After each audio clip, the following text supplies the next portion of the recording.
An infix is like a suffix or a prefix, but instead of coming at the end or the beginning, it comes in the middle of a word.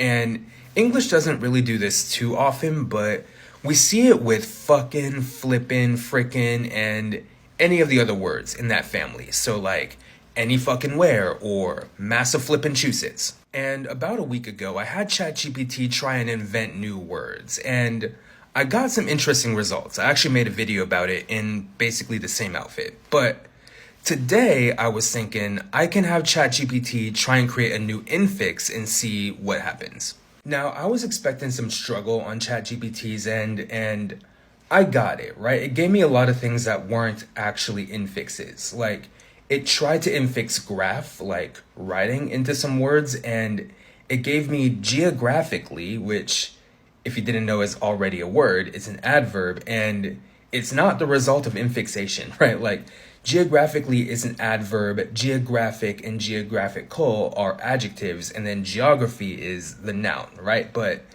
it doesn't come from infixing graph anywhere.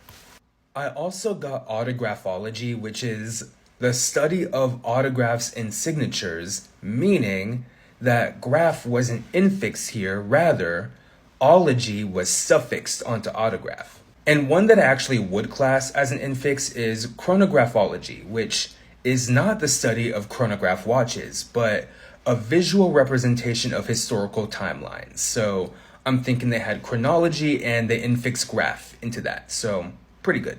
And I ran this a few times and eventually got the infix lex, which is like nuanced or complex understanding of something. But they added an F sound to it, I'm assuming for pronunciation purposes. Like, I got things like conflexclusion or complex-hension.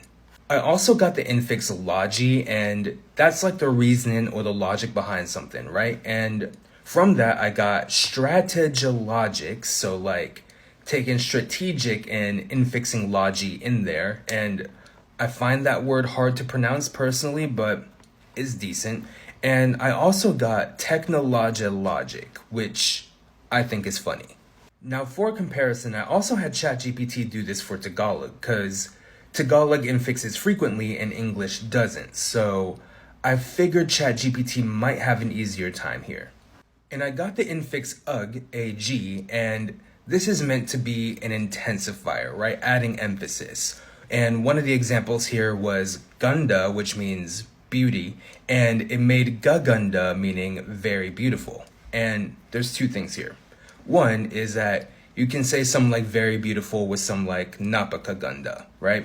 But also, gaganda is already a word, right? It's future tense, like will become better or will become beautiful, stuff like that. It also took the word tulog, which is sleep, and it made tulag aglog, which is sleep deeply. So here, it infixed the ug like I asked it to do, but then it reduplicated it, which I didn't ask it to do. Like, Tagalog utilizes reduplication, but in this case, ChatGPT just did it on its own. I didn't tell it to do that. And I think all of this is really just another way to demonstrate that ChatGPT doesn't know language in the same way that a human knows language. Like, I get that I asked it to do something that isn't common in English, right? So I expected a bit of trouble and struggle, but it gave me a lot of answers that straight up just weren't infixes. And when I went to a language that does infix a lot, there was still some mistakes or some non-human answers. And I bet if I had English users do this same exercise, there would still be a bit of trouble, but far less mistakes than what ChatGPT did.